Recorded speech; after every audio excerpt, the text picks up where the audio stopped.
Hello বন্ধুরা, Sita village food cooking চ্যানেলে আপনাদের সবাইকে আবারও স্বাগত। আশা করছি আপনারা সবাই খুব ভালো আছেন এবং সুস্থ আছেন। তো প্রত্যেক দিনের মতো আজকেও আমি একটা রেসিপি নিয়ে হাজির হয়ে গেছি। তো আজকের রেসিপিটা অসম্ভব কিন্তু লোভনীয় একটা রেসিপি। রেসিপিটা কিন্তু খুব অল্প সময়ের মধ্যে এবং কম খরচেও বানিয়ে ফেলা যাবে। কমলা লেবুর রেসিপিটা শেষ পর্যন্ত দেখার জন্য আপনাদের সকলের কাছে অনুরোধ রইল।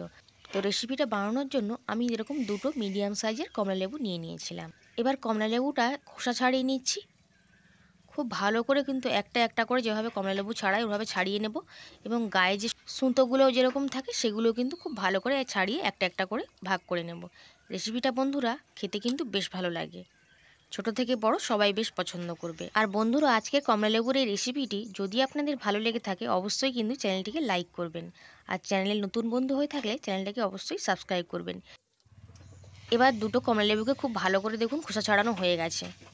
খুব সুন্দর করে পরিষ্কার করে খোসাটা ছাড়িয়ে নিয়েছি।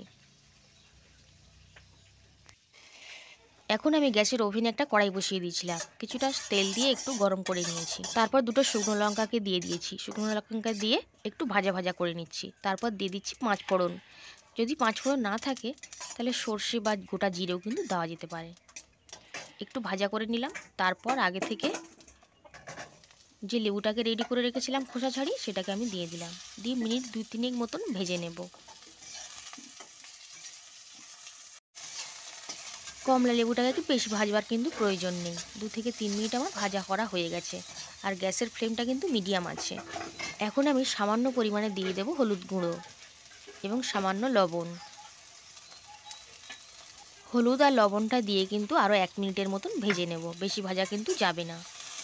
রেসিপিটা কিন্তু তাড়াতাড়ি বা ঝটপট কিছু খেতে মন চাইলে তখনই কিন্তু এটা বানিয়ে নেওয়া যাবে, খুবই অল্প সময়ের মধ্যে কিন্তু বানানো হয়ে যাবে।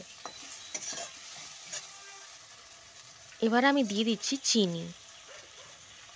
চিনিটা দেওয়ার পর আরও 2 থেকে 3 মিনিট আমি খুন্তিটা দিয়ে এভাবেই নাড়াচাড়া করতে থাকবো।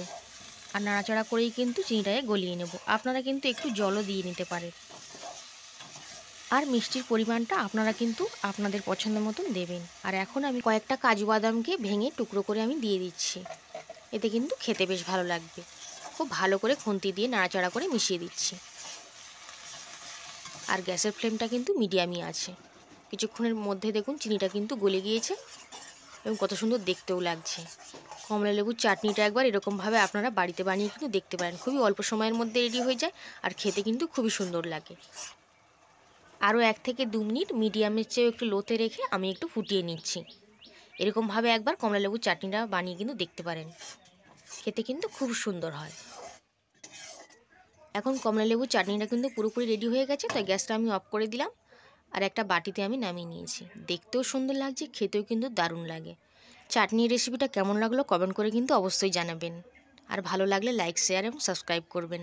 আজ তাহলে এই পর্যন্তই, আবার হাজির হয়ে যাব অন্য কোনো রেসিপিতে।